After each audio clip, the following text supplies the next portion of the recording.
तो एक बार फिर से स्वागत है आपका गायत्री आदर्श उच्च माध्यमिक विद्यालय ऑनलाइन क्लासेस में।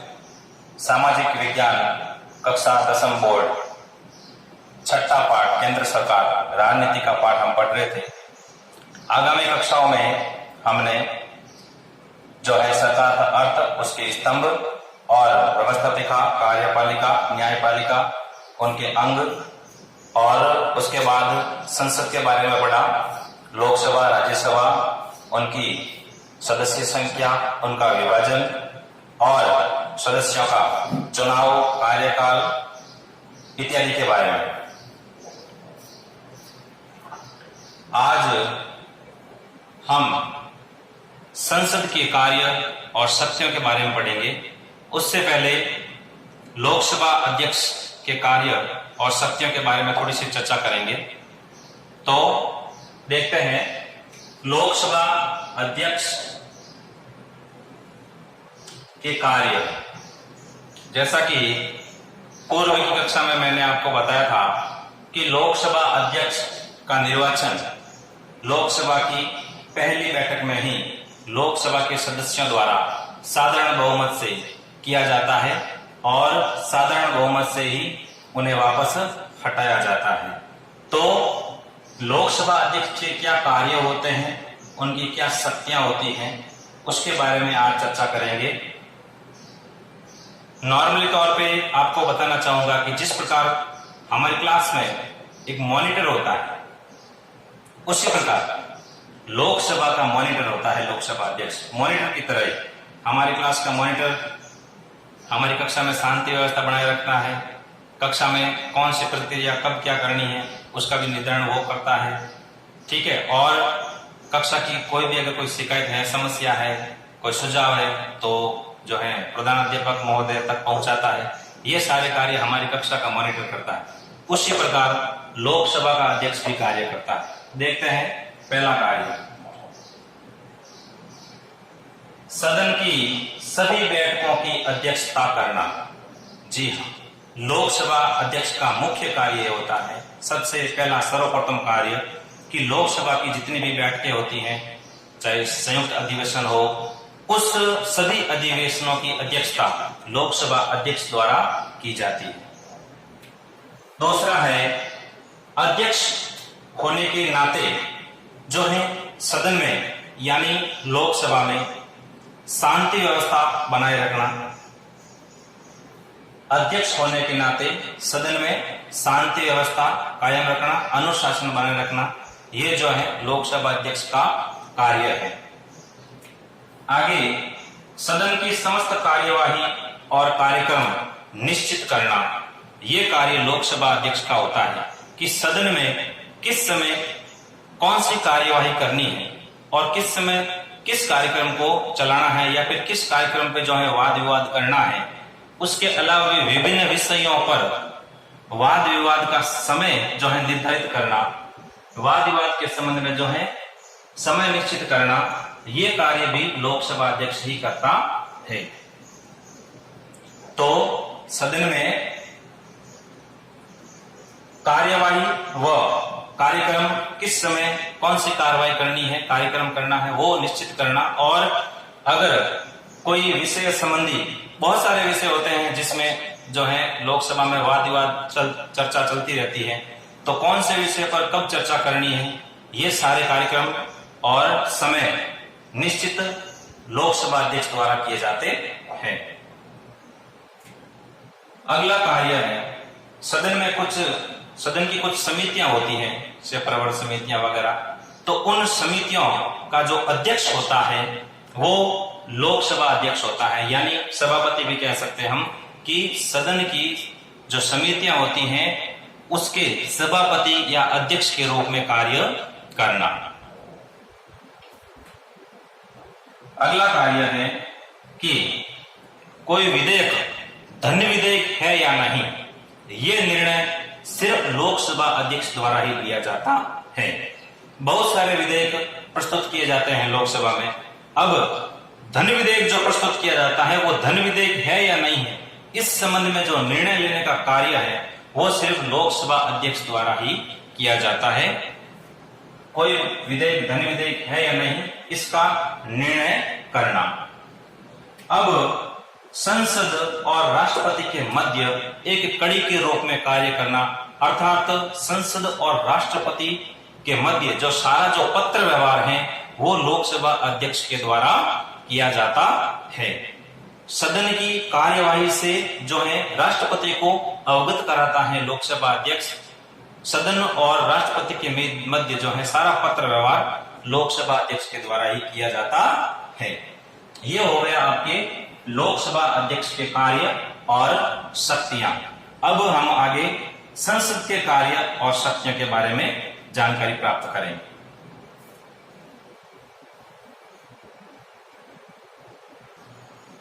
लोकसभा अध्यक्ष के कार्य और शक्तियां पढ़ने के बाद हम चलते हैं संसद के कार्य और शक्तियों की तरफ। तो संसद यानी पार्लियामेंट के क्या कार्य हैं, क्या शक्तियां हैं, उनके बारे में हम जानकारी प्राप्त करेंगे।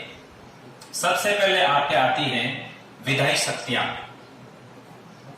विधायिका, जैसा कि मैंने आपको पहले संसद का एक नाम बताया था, उपनाम। संसद को विधायिका कह सकता है, यानी व्यवस्थापिका। और उसकी मीनिंग मैंने आपको क्या बताई थी, यानी व्यवस्थापिका विधायिका क्या कार्य क्या बताया था कि कानून का निर्माण करना। तो ये संसद का विधायी कार्य कानून निर्माण करना, राष्ट्र हित को ध्यान में रखते हुए कानूनों का निर्माण करना, ये जो है संसद का कार्य है। अब इसके बाद देश में जो है किसी भी तरह का कानून और नियम जिन विषयों पर बनाए जाते हैं उन विषयों को 3 सूचियों के अंतर्गत बांटा गया है। एक है आपकी संघ सूची, दूसरी है राज्य सूची और तीसरी है समवर्ती सूची।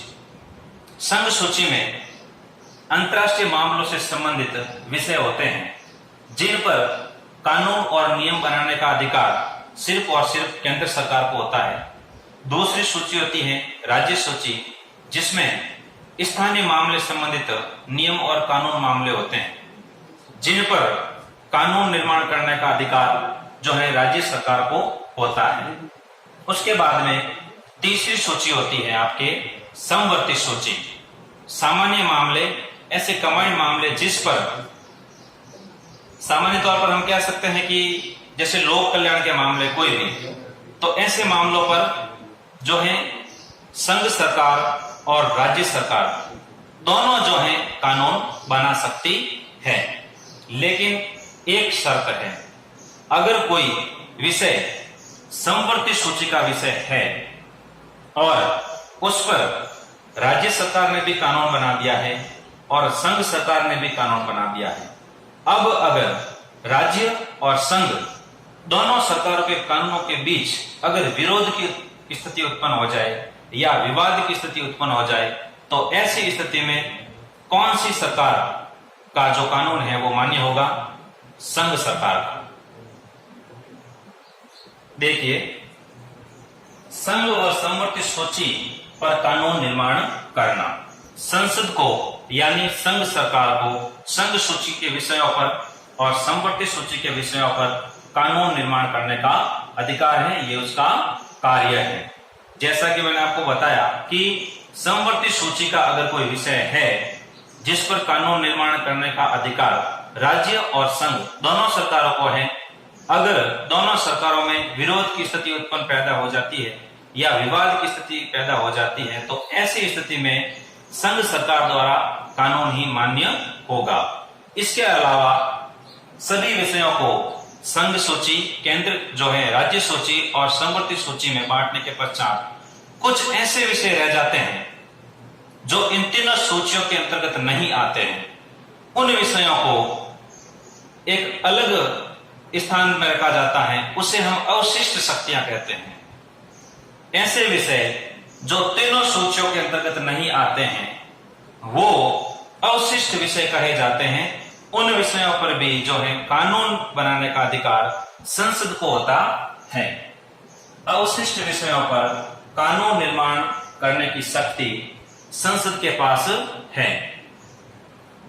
ये हो गई आपकी संसद की विधायी शक्तियां। इसमें हमने क्या पढ़ा कि राष्ट्र हित को ध्यान में रखते हुए कानून निर्माण करना, संघ सूची और समवर्ती सूची के विषयों पर जो है कानून निर्माण करना, और समवर्ती सूची के विषय में संघ सरकार और राज्य सरकार दोनों में विवाद स्थिति उत्पन्न होने पर संघ सरकार द्वारा बनाया गया कानून मान्य होगा। साथ ही साथ अवशिष्ट विषयों पर कानून निर्माण करना। दूसरी है आपके संविधान में संविधान संशोधन की शक्ति। संविधान संशोधन की शक्ति सिर्फ और सिर्फ संसद के पास है, न कि कोई अन्य राज्य विधानमंडलों के पास। यह बात आपको ध्यान रखनी है कि संविधान में संशोधन की शक्ति जो है सिर्फ संसद के पास है। संसद के दो सदन हमने पढ़े, लोकसभा और राज्यसभा। इन दोनों सदनों के पास ही जो है संविधान संशोधन की शक्ति है। संविधान संशोधन विधेयक इन दोनों में से किसी भी सदन में जो है लाया जा सकता है, और फिर दोनों सदनों में पारित होने के पश्चात राष्ट्रपति द्वारा हस्ताक्षरित होने के पश्चात फिर वो अधिनियम पारित होता है। तो संविधान संशोधन की शक्ति में हमने क्या पढ़ा कि संविधान संशोधन की शक्ति सिर्फ और सिर्फ संसद के पास है। संसद की मीनिंग क्या होगी आपको याद रखनी है। संसद यानी राष्ट्रपति, लोकसभा और राज्यसभा। जब भी संसद की बात होगी उस समय आपके दिमाग में तीन चीजें आनी चाहिए। संसद यानी राष्ट्रपति, लोकसभा और राज्यसभा। अर्थात संविधान संशोधन की शक्ति सिर्फ और सिर्फ राष्ट्रपति, लोकसभा और राज्यसभा के पास है। दोनों सदनों द्वारा 2/3 बहुमत से या साधारण बहुमत से। इसका मतलब क्या है? यही बात संविधान संशोधन की जो मैं अभी कर रहा था कि कोई संविधान संशोधन विधेयक है तो वो दोनों सदनों द्वारा 2/3 बहुमत से पारित किया जाएगा, या कोई सामान्य मामला होगा तो साधारण बहुमत से भी जो है पारित किया जा सकता है। साधारण बहुमत का अर्थ मैंने आपको बताया था कि आधे से ज्यादा जो है सदस्यों का स्वीकृत करने पर साधारण बहुमत माना जाता है। और 2/3 मतलब आधे से ज्यादा, यानी जो सदस्य संख्या है उनको अगर हम 3 भागों में बांटते हैं तो उसमें से 2 भाग के सदस्यों द्वारा स्वीकृत करने पर ही 2/3, ठीक है। तो 2/3 बहुमत से दोनों सदनों में पारित होने के पश्चात राष्ट्रपति द्वारा अंतिम रूप से हस्ताक्षरित होता है, फिर वो जो है संविधान में संशोधन की स्थिति होती है। अब इसके अलावा कुछ ऐसी व्यवस्थाएं भी हैं जिसमें संविधान संशोधन में कुछ राज्य विधानमंडलों की स्वीकृति लेना आवश्यक हो जाता है। तो सिर्फ कुछ एक मामलों में ही राज्य विधानमंडलों की स्वीकृति की जाती है, बल्कि सामान्यतः लगभग जो है सभी मामलों में संसद अकेली ही संविधान संशोधन कर लेती है। कुछ मामले या कुछ व्यवस्थाएं ऐसी होती हैं जिसमें संसद को राज्य विधानमंडलों की स्वीकृति लेना आवश्यक होता है। तो संविधान में संशोधन की शक्ति को हमने पढ़ लिया। फिर आप में आगे आता है आपके वित्तीय शक्तियां। वित्तीय, वित्त का मतलब क्या होता है? वित्त यानी धन, पैसे संबंधी, आय व्यय खर्चा, बजट जिसे हम कहते हैं। अब हमारी जो संसद है यानी कि लोकसभा हमारी प्रतिनिधि है, जनता के प्रतिनिधि है। तो जनता की प्रतिनिधि होने के कारण, होने के नाते जो है वित्त पर जो है पूर्ण अधिकार संसद का ही यानी लोकसभा का ही होता है। जनता का प्रतिनिधि होने के नाते वित्त पर पूर्ण रूप से अधिकार होता है, यानी सरकार को किस समय कितना पैसा कहां खर्च करना है उसका एक वार्षिक बजट बनाया जाता है वित्त मंत्री द्वारा। ये आपको पता है कि सरकार के सभी कार्य जो हैं अलग अलग मंत्रियों में बांटे जाते हैं। अलग अलग विभाग बांटे जाते हैं। कृषि मंत्री, जल मंत्री, वित्त मंत्री, जो है गृह मंत्री, विदेश मंत्री, रक्षा मंत्री इत्यादि कृषि मंत्री। तो सभी मंत्रियों के पास अपना अपना विभाग होता है। इसी प्रकार वित्त मंत्री का काम क्या होता है कि वह प्रति वर्ष जो है आय व्यय का जो लेखा है, यानी जो बजट है, वो प्रस्तावित करके जो है लोकसभा में प्रस्तुत करे। अब लोकसभा में प्रस्तुत करने के बाद जब लोकसभा उसे स्वीकार कर लेती है, उसके बाद में ही जो है आय व्यय संबंधी जो है कोई कार्य किया जाता है। जैसा कि यहाँ पर लिखा हुआ है कि प्रतिवर्ष वित्त मंत्री द्वारा बजट तैयार कर लोकसभा में स्वीकृति के पश्चात वित्त संबंधी कार्य होता है। उससे पहले जो है वित्त संबंधी कार्य नहीं होता है। क्यों? उससे पहले वित्त संबंधी कार्य होना संभव ही नहीं है, क्योंकि कितना पैसा कहां खर्च करना है, कौन सी योजना में क्या लगाना है, वो सारा तय कौन करेगा? वो सारा तय जो है बजट में ही होगा। तो बजट वित्त मंत्री द्वारा प्रति वर्ष, ध्यान रखना, प्रति वर्ष जो है लोकसभा में पारित किया जाएगा। लोकसभा में पारित किया जाएगा। इस बात के साथ आपको यह भी बात ध्यान रखनी है कि सिर्फ और सिर्फ लोकसभा में ही पारित किया जाएगा। सबसे पहले सर्वप्रथम जो वित्त विधेयक है वो लोकसभा में ही पारित किया जाता है। लोकसभा में पारित होने के बाद राज्यसभा के पास भेजा जाता है। किस लिए? सिर्फ स्वीकृति के लिए। राज्यसभा के पास जब वित्त विधेयक जाएगा तो राज्यसभा को 14 दिन के अंदर अंदर उसमें अगर कोई भी संशोधन करना है या कोई भी सुझाव देना है तो वो सुझाव लोकसभा को देकर 14 दिन के अंदर अंदर उसको वापस लौटाना है। अब ये जरूरी नहीं है कि लोकसभा राज्यसभा द्वारा दिए गए सुझाव को माने या ना माने, वो लोकसभा के ऊपर निर्भर करता है। राज्यसभा द्वारा सिर्फ एक बार स्वीकृति करना जरूरी है। लोकसभा में पारित होने के पश्चात ध्यान रखना इस बात को आप, वित्त विधेयक या धन विधेयक सर्वप्रथम लोकसभा में ही प्रस्तावित किया जाता है, पारित किया जाता है। उसके पश्चात राज्यसभा के पास सिर्फ और सिर्फ स्वीकृति के लिए भेजा जाता है। राज्यसभा द्वारा दिए गए सुझाव को लोकसभा माने या नहीं माने ये कोई जरूरी नहीं है। सिर्फ और सिर्फ राज्यसभा की स्वीकृति जरूरी है, वो भी 14 दिन के अंदर अंदर। तो वित्तीय शक्तियां हो गई। उसके बाद में हम चलते हैं प्रशासनिक शक्तियों की तरफ। संसदात्मक शासन व्यवस्था के अनुसार जो है संघीय कार्यपालिका अर्थात मंत्रिमंडल सामूहिक रूप से लोकसभा के प्रति उत्तरदायी होती है। क्या समझा हमने इसमें कि संसदात्मक शासन व्यवस्था के अनुसार हमारी जो शासन व्यवस्था है वो संसदात्मक है। कैसी संसदात्मक? द्विसदनात्मक संसद है।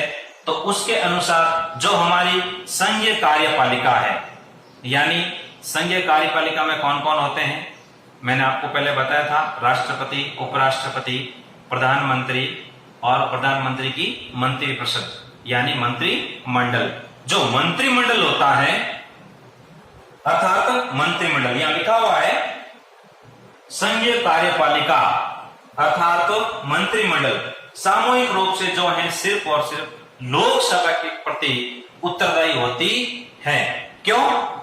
क्योंकि लोकसभा जनता का प्रतिनिधि है, लोकसभा जनता के प्रति उत्तरदायी है।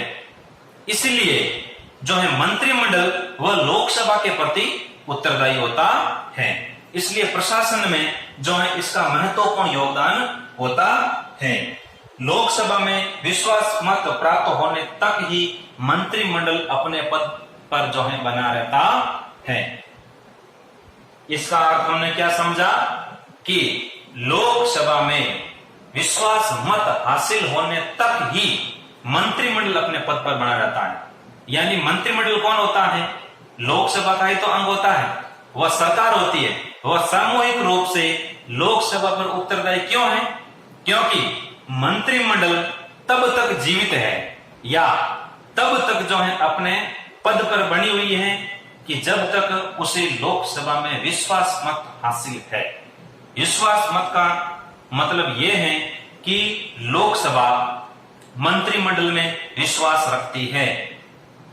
इसलिए जब तक लोकसभा में विश्वास मत हासिल है मंत्रिमंडल को, तब तक तो सरकार सत्ता में है, यानी मंत्रिमंडल अपने पद पर है। लेकिन जब भी विरोधी पक्ष द्वारा या विरोधी पार्टी द्वारा अविश्वास प्रस्ताव लाया गया, अविश्वास प्रस्ताव यानी हमें आपकी सरकार पर विश्वास नहीं है, और अगर वह अविश्वास प्रस्ताव पारित हो जाता है तो सरकार की नैतिक हार होती है, यानी मंत्रिमंडल की नैतिक हार हो जाती है। विश्वास मत उनको हासिल नहीं हो पाता है लोकसभा में, तो मंत्रिमंडल जो है भंग हो जाता है, यानी सरकार गिर जाती है। अर्थात हमने क्या समझा कि मंत्रिमंडल तब तक अपने पद पर बना रहेगा कि जब तक उसे लोकसभा में विश्वास मत हासिल है। तो हमने लोकसभा की विधायी शक्तियां, संसद की विधायी शक्तियां, संविधान संशोधन की शक्ति, वित्तीय शक्ति और प्रशासनिक शक्तियों के बारे में पढ़ लिया है। अब हम आगे निर्वाचन संबंधी शक्तियों के बारे में पढ़ेंगे कि निर्वाचन संबंधी शक्तियां क्या हैं संसद की, और उसके बाद में कुछ अन्य शक्तियां हैं उसके बारे में पढ़ेंगे।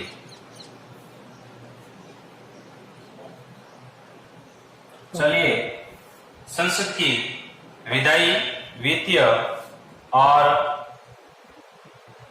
प्रशासनिक शक्तियों को पढ़ने के पश्चात हम आगे निर्वाचन संबंधी शक्तियों की तरफ चलते हैं। तो संविधान में अनुच्छेद 54 में, संविधान के आर्टिकल 54 में जो है राष्ट्रपति के निर्वाचन की प्रक्रिया का वर्णन किया गया है। तो संसद की निर्वाचन संबंधी शक्तियों में हम क्या पढ़ते हैं कि अनुच्छेद 54 के अनुसार राष्ट्रपति का जो चुनाव होता है उसके लिए एक निर्वाचक मंडल होता है। तो उस निर्वाचक मंडल, संसद के दोनों सदनों के निर्वाचित सदस्य उस निर्वाचक मंडल के हिस्सा होते हैं या उस निर्वाचक मंडल का अंग होते हैं। क्या समझा हमने कि अनुच्छेद 54 में राष्ट्रपति के निर्वाचन संबंधी प्रक्रिया दी गई है। अब उस निर्वाचक मंडल का हिस्सा संसद के दोनों सदनों के सिर्फ निर्वाचित सदस्य होते हैं। इस बात को हाईलाइट करके आपको ध्यान रखना है कि संसद के दोनों सदन यानी लोकसभा और राज्यसभा दोनों के सिर्फ निर्वाचित सदस्य मनोनीत नहीं होंगे। सिर्फ निर्वाचित सदस्य जो है राष्ट्रपति के निर्वाचक मंडल का हिस्सा होते हैं। अब इन दोनों सदनों के निर्वाचित सदस्यों के अलावा और कौन कौन से लोग हैं जो राष्ट्रपति के निर्वाचक मंडल का अंग होते हैं, वो हम आगे राष्ट्रपति की निर्वाचन प्रक्रिया में पढ़ेंगे। अभी हम सिर्फ इतना ही पढ़ेंगे, सिर्फ संसद के बारे में, कि दोनों सदनों के निर्वाचित सदस्य राष्ट्रपति के निर्वाचक मंडल का हिस्सा होते हैं। साथ ही साथ राज्य विधान मंडलों के सदस्य भी होते हैं। दिल्ली और पुडुचेरी विधानसभाओं के भी जो है निर्वाचित सदस्य होते हैं। तो यहाँ हमें सिर्फ एक बात को याद रखना है कि संसद के दोनों सदनों के निर्वाचित सदस्य राष्ट्रपति के निर्वाचक मंडल का अंग होते हैं। अब यह तो हो गई अनुच्छेद 54 की बात। अब आर्टिकल 66 यानी अनुच्छेद 66 में संसद के निर्वाचित और मनोनीत दोनों सदस्य उपराष्ट्रपति के निर्वाचन में भाग लेते हैं। अब अंतर आपको यहां देखना है कि राष्ट्रपति के चुनाव में संसद के दोनों सदनों के सिर्फ निर्वाचित सदस्य भाग लेते हैं, जबकि उपराष्ट्रपति के चुनाव में संसद के निर्वाचित और मनोनीत दोनों सदस्य भाग ले सकते हैं। ध्यान रखने योग्य बात यही है दोनों में अंतर कि राष्ट्रपति के चुनाव में संसद के दोनों सदनों के सिर्फ निर्वाचित सदस्य भाग लेते हैं, और उपराष्ट्रपति के चुनाव में संसद के दोनों सदनों के निर्वाचित और मनोनीत दोनों सदस्य भाग ले सकते हैं। यानी कि लोकसभा के जितने सदस्य हैं वर्तमान में 545 और राज्यसभा के 245, टोटल जितने भी सारे सदस्य हैं निर्वाचित मनोनीत, वो सभी उपराष्ट्रपति के चुनाव में भाग ले सकते हैं।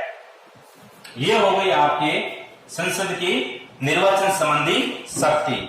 आगे कुछ अन्य शक्तियां दी गई हैं, विविध शक्तियां, उसके बारे में जानकारी प्राप्त करते हैं। विविध शक्तियों में क्या है कि दोनों सदनों द्वारा विशेष प्रक्रिया से महाभियोग प्रस्ताव को पास करके राष्ट्रपति को पद से हटाया जा सकता है। जो राष्ट्राध्यक्ष है, देश का राष्ट्रपति है, उसको हटाना कैसे है, ये काम भी संसद के दोनों सदन ही करते हैं। एक प्रक्रिया है जिसका नाम है महाभियोग। ये एक विशेष प्रक्रिया है, इसके बारे में ये क्या होता है, महाभियोग कैसे लाया जाता है, ये सारी प्रक्रिया हम आगे राष्ट्रपति के अंतर्गत पढ़ेंगे। अभी हमें वर्तमान में सिर्फ इतना ही पढ़ना है कि संसद के दोनों सदनों द्वारा एक विशेष प्रक्रिया से महाअभियोग प्रस्ताव पारित करके राष्ट्रपति को पदच्युत किया जा सकता है, यानी पद से हटाया जा सकता है। साथ ही साथ राष्ट्रपति के साथ उच्चतम न्यायालय यानी सुप्रीम कोर्ट के किसी भी न्यायाधीश को उसकी अक्षमता या दुराचरण के आधार पर यही विशेष प्रक्रिया के द्वारा जो है उसको भी पदच्युत किया जा सकता है, यानी पद से हटाया जा सकता है। तो दो बातें हमने पढ़ी, क्या, एक तो संसद के दोनों सदनों द्वारा विशेष प्रक्रिया से महाअभियोग प्रस्ताव पास कर राष्ट्रपति को पदच्युत किया जा सकता है। महाअभियोग एक ऐसी प्रक्रिया है जो राष्ट्रपति और देश के उच्चतम न्यायालय के न्यायाधीशों को हटाने के लिए काम में ली जाती है। इनको संसद के किसी भी सदन में लाया जा सकता है, लेकिन 2/3 बहुमत से जब पारित हो जाएगी उस समय जो है राष्ट्रपति या न्यायाधीश जो भी हो जिनके विरुद्ध लाया जाएगा उनको अपने पद से त्याग पत्र देना पड़ेगा, क्योंकि उनकी नैतिक हार हो जाएगी।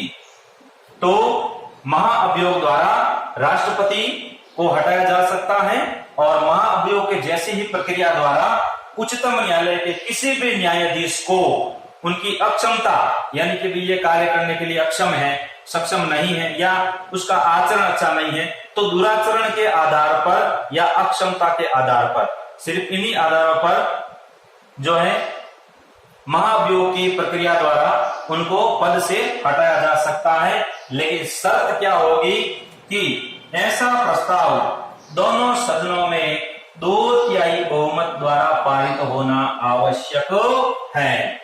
महाअभियोग प्रस्ताव यानी हटाने का प्रस्ताव दोनों संसद के दोनों सदनों में 2/3 बहुमत से पारित होना आवश्यक है। अगर पारित नहीं होता है तो पद से नहीं हटा सकते, और अगर दोनों सदनों में पारित हो जाता है इसका मतलब जो है जिस व्यक्ति को आप हटाना चाहते हैं, चाहे न्यायाधीश हो चाहे राष्ट्रपति हो, जब दोनों सदनों में उनके खिलाफ महाअभियोग का प्रस्ताव पास हो जाता है अर्थात उनकी नैतिक हार हो जाती है, फिर वो स्वयं जो है अपने पद से इस्तीफा दे देते हैं, अर्थात उनको देना पड़ता है।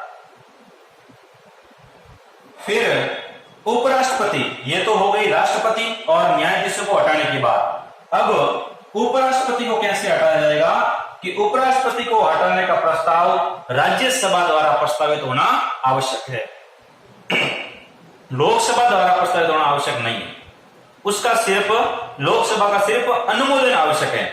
जिस प्रकार अभी हमने पूर्व में पढ़ा कि धन विधेयक सिर्फ और सिर्फ लोकसभा में प्रस्ताव जो है धन विधेयक लोकसभा में पारित किया जाता है, सर्वप्रथम राज्यसभा को उसकी सिर्फ स्वीकृति आवश्यक होती है, उसी प्रकार उपराष्ट्रपति को हटाने का प्रस्ताव राज्यसभा में पारित होना चाहिए, लोकसभा का सिर्फ और सिर्फ अनुमोदन आवश्यक है। इस बात को आप एक बार फिर सुनिए कि धन विधेयक लोकसभा में सर्वप्रथम जो है पारित किया जाता है या प्रस्तुत किया जाता है। उसके लिए धन विधेयक के लिए राज्यसभा की सिर्फ और सिर्फ स्वीकृति जरूरी है, यानी राज्यसभा का सिर्फ अनुमोदन आवश्यक है। उसी प्रकार उपराष्ट्रपति को हटाने का प्रस्ताव राज्यसभा में पारित होता है, लोकसभा की सिर्फ स्वीकृति आवश्यक है, यानी अनुमोदन आवश्यक है।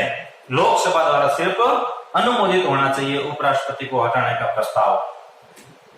इसके बाद हम क्या पढ़ते हैं कि राष्ट्रपति द्वारा राष्ट्रपति को आपातकालीन शक्तियां भी प्राप्त हैं। आपातकालीन शक्तियों में राष्ट्रपति के पास जो है, राष्ट्रपति देश में वित्तीय आपात भी घोषित करता है। देश के ऊपर अगर वित्त रूपी संकट आ जाए, यानी धन का संकट आ जाए, देश में आर्थिक गरीबी यानी देश आर्थिक रूप से पिछड़ जाए, उस समय राष्ट्रपति वित्तीय आपातकाल लगाता है। या फिर इसके अलावा देश के किसी राज्य में संवैधानिक ढांचा गड़बड़ होने पर राष्ट्रपति शासन की घोषणा करता है। और संपूर्ण देश में जो है कोई बाहरी युद्ध आक्रमण होने पर या देश में सशस्त्र विद्रोह होने पर जो है राष्ट्रीय आपातकाल लगाता है। ऐसी स्थिति में, वो संकटकालीन स्थिति होती है, तब राष्ट्रपति द्वारा संकटकालीन स्थिति की घोषणा हो जाती है अगर, तो उस घोषणा को प्रभावी बनाने के लिए राष्ट्रपति द्वारा संकटकालीन घोषणा की प्रभाविता के लिए 1 महीने के अंदर अंदर जो है दोनों सदनों में, संसद के दोनों सदनों में जो है अनुमोदन आवश्यक होता है, नहीं तो उसका प्रभाव खत्म हो जाता है। किसका? आपातकाल की जो घोषणा हुई थी उसका प्रभाव खत्म हो जाता है। समझे आप? एक बार फिर समझाता हूं कि राष्ट्रपति द्वारा आपातकाल की घोषणा करने पर, यानी संकटकालीन घोषणा करने पर 1 महीने के अंदर अंदर जो है संसद के दोनों सदनों में उस घोषणा का अनुमोदन आवश्यक है। अगर अनुमोदन नहीं होता है तो 1 महीने बाद जो है उस घोषणा, वो जो आपातकाल की जो घोषणा हुई थी वो वहीं पर समाप्त हो जाती है। और अगर दोनों सदनों में अनुमोदन हो जाता है तो उसके बाद जो है आपातकाल की जो है समयावधि को बढ़ाया जा सकता है। तो आपातकाल की घोषणा को प्रभावी बनाने के लिए संसद के दोनों सदनों में 1 महीने के अंदर अंदर अनुमोदन होना आवश्यक है। अब इसके पश्चात बात करते हैं राष्ट्रपति शासन की। ये तो बात थी आपकी संकटकालीन घोषणा, यानी राष्ट्रीय आपात, जो संपूर्ण देश में एक साथ लगाया जाता है, जिसे हम राष्ट्रीय आपातकाल कहते हैं। ठीक है, अब बात करते हैं राष्ट्रपति शासन की, जो देश के किसी एक भाग में लगाया जाता है, यानी एक राज्य में लगाया जाता है। किस आधार पर लगाया जाता है? अगर जैसे कि राज्य, अलग अलग राज्यों में राज्य सरकारें हैं, वहां अब संसद में जिस प्रकार केंद्र में जो है संसद में राष्ट्रपति है, उसी प्रकार राज्य में भी राज्यपाल है। तब राज्यपाल अगर सूचना देता है राष्ट्रपति को, राज्यपाल अनुमोदन करता है कि भाई मेरे राज्य में जो है प्रशासनिक व्यवस्था पूरी तरह से बिगड़ चुकी है और यहाँ राष्ट्रपति शासन की आवश्यकता है। ऐसी स्थिति में जो है राष्ट्रपति उस राज्य में राष्ट्रपति शासन लगाता है। राष्ट्रपति शासन का मतलब क्या होता है कि किसी देश के किसी भाग में या किसी राज्य में वहां की प्रशासनिक व्यवस्था या आर्थिक स्थिति बिगड़ने पर जो है वहां पर राष्ट्रपति शासन लगा दिया जाता है।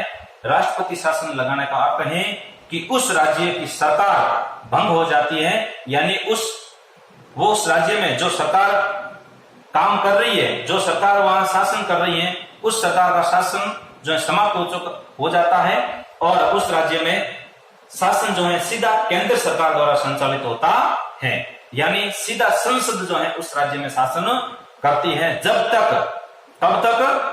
जब तक उस राज्य की स्थितियां सही तरीके से ठीक हो जाए और वहां चुनाव वापस करवाने की स्थिति हो जाए, तब तक जो है उस राज्य में राष्ट्रपति का शासन रहेगा।